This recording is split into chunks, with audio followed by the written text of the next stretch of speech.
자, 등비수열에 대해서 이야기를 좀 하겠습니다. 자, 등비수열은 첫째 항부터 일정한 수를 곱해서 만들어진 수열이라고 보시면 되는데, 예를 들어 이런 수열이죠. 2 하고 6, 18, 54 이렇게 되는 수열을 등비수열이라고 합니다. 자, 등비수열은 마찬가지로 첫 번째 항을 A1이라고 할 거고요. 그다음에 곱해지는 것을 공비라고 할 건데 여기서는 곱하기 3이죠. 그래서 이걸 공비라고 하고 r로 표현을 합니다. 그래서 공비가 계속 일정하게 곱해지는 수열을 등비수열이라고 합니다. 비율이 일정하다라고 해서 등비수열이라고 하는 거죠. 자, 그러면 첫 번째 항은 그냥 A가 될 것이고 두 번째 항은 첫 번째 항에 r을 곱하면 되고 세 번째 항은 다시 r을 곱하면 되죠.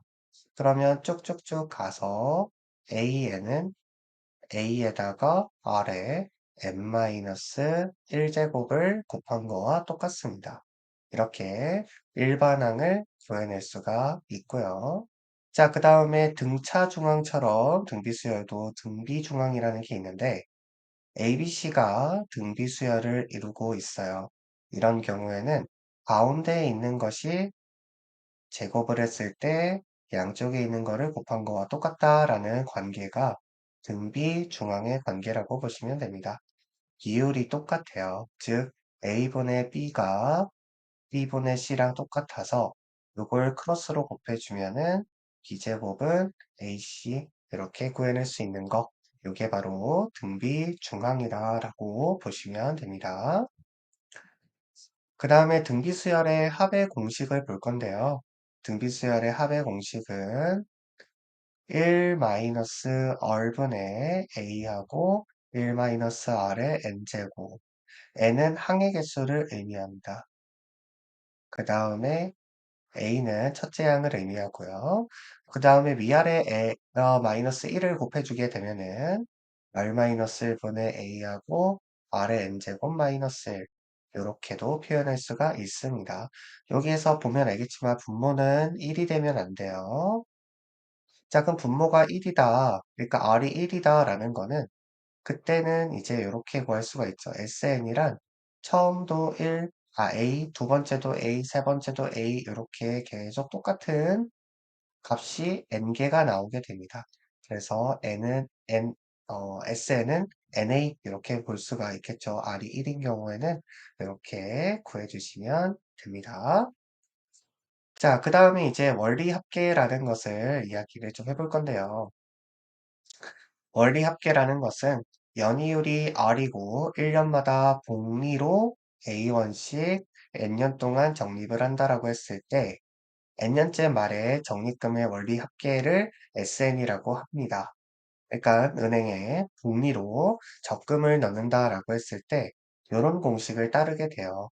일단 간단하게 세 칸만 보도록 하겠습니다. 만약에 초에 A를 넣게 된다면은 그러면 A는 1년이 지날 때마다 이자를 받아요.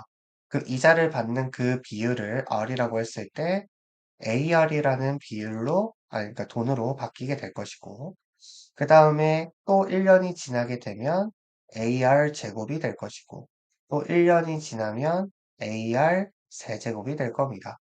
자, 근데 보통 적금이라고 하는 것은 매년 똑같은 날짜에 돈을 넣는 것이죠.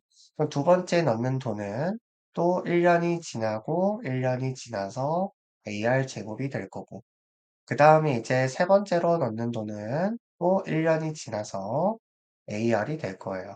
그럼 이제 요것들을 다 더해주게 되면 이게 내 통장에 있는 돈이 되겠죠. 네.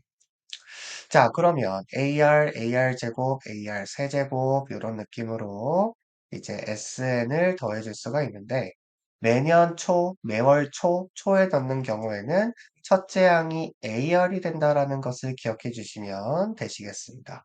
그래서 첫째 항이 AR이다 라는 거. 그 다음에 이제 두 번째로는 만약에 말에 넣는다라고 해볼게요. 자, 매월 말, 매월 뭐 매년 말 이렇게 돈을 넣는다라고 했을 때는 이자를 받는 기간이 이렇게 달라지게 됩니다. 자, 그 다음에 매년 말에 또 넣어주면은 AR. 그 다음에 또 매년 말에 넣어줬을 때 A가 되는데, 그럼 이제 요 금액을 다 더하게 되면은 첫째 항이 A가 된다라는 차이점이 있어요.